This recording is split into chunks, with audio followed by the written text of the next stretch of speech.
Good morning!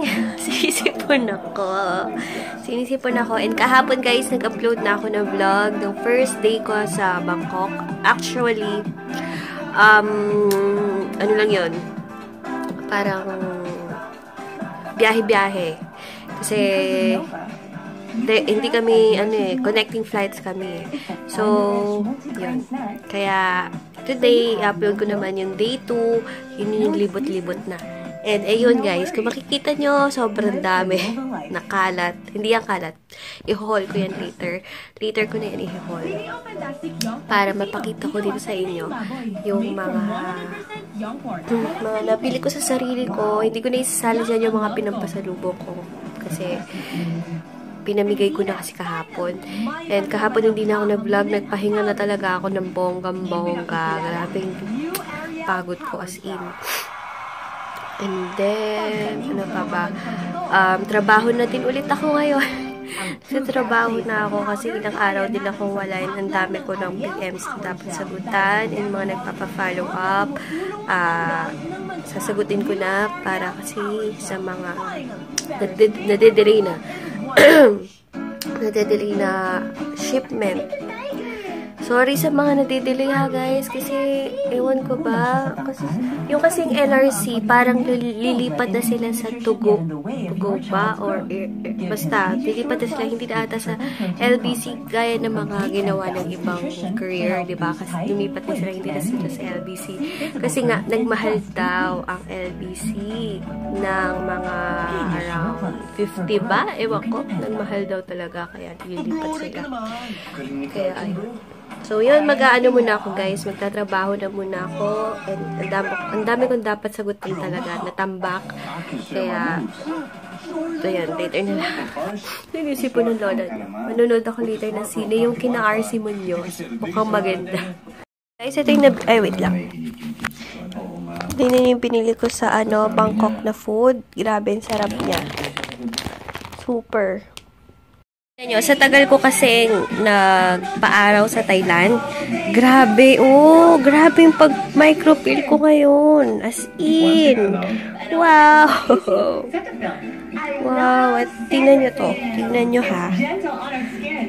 Grabe, kasi naman grabe akong magpa-araw sa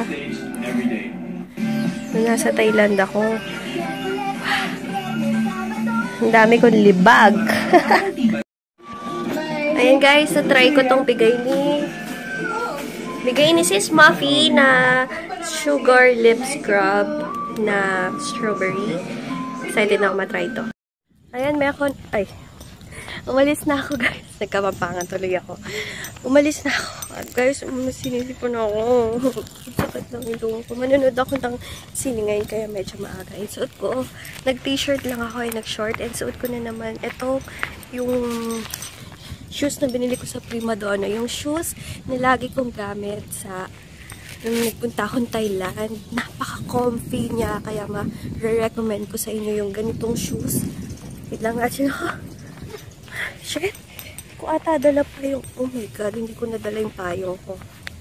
Bilisan ko na. Ayoko nang bumalik. Yun nga. Napaka-comfy. And super duper sarap na sapa.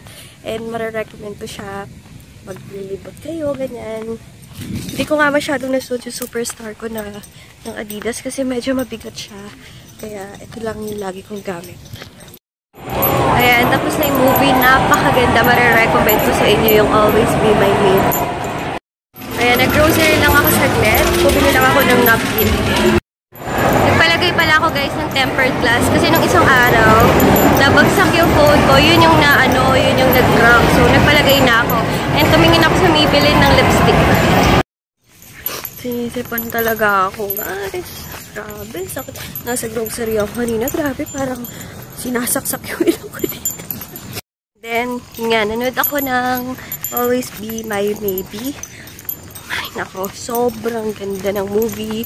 Panoorin nyo, guys. As in, the whole time, talagang tawa lang kayo ng tawa. And mag-isa lang ako. Kahit mag-isa ako, nasanay na akong mag-isang tumawa, mag-isang ma-disappoint, mag-isang umiyak. And then, ang ganda-ganda ni RC Munoz. Grumabing ganda ni RC Munoz ngayon, no? Dati naman hindi, di ba, hindi naman ganun, pero ngayon, maganda na siya dati, pero ngayon, rumiplay. Di ba, alam nyo na idol ko si Genevieve Mercado. Ay, nako, sumasabay, or pumapantay na si RC Munoz. Ang ganda-ganda ni RC Munoz. As in, grabe talaga. Maganda yung movie, sulit na sulit sa 210 pesos yung sinil kanina. Sobrang ganda. As in, wala akong masabi.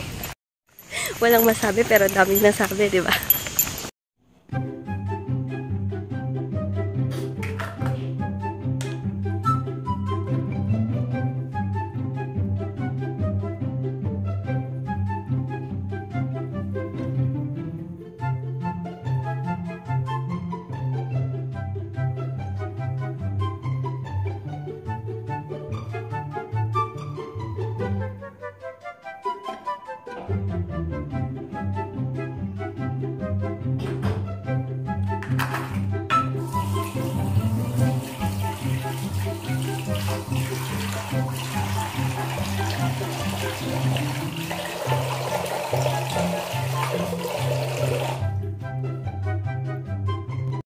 Hello guys!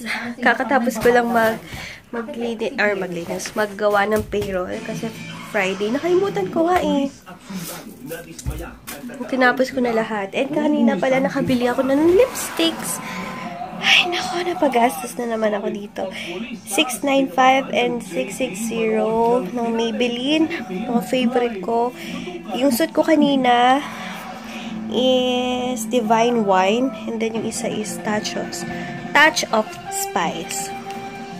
Dalawa sila. So, 3 9 shades or 4 9 shades na meron ako sa kanila. Gusto ko kong lahatin ng bilhin kasi gusto ko hindi pa ako nagtatry mag-film ng swatches.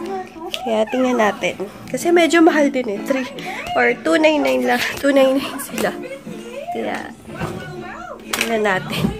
Pero yung kanina, gusto ko yun kasi dark red. Ang tagal ko nagpa-reserve doon na yung shade na yun. Yung dalawang shade na yun talagang nagpatira ako. Eh, sakto kanina. Buti na lang kinutuban ako na meron na kanina. O nga pala, ginamit ko na yung lip scrub.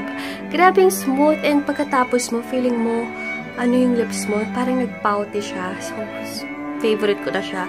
Sa mga nakakagusto or mahilig sa mga lip scrub and sa mga may dry yung lips, perfect sa inyo yun para ma-exfoliate ng todo. And after ma-exfoliate, mag-moisture yung lips nyo.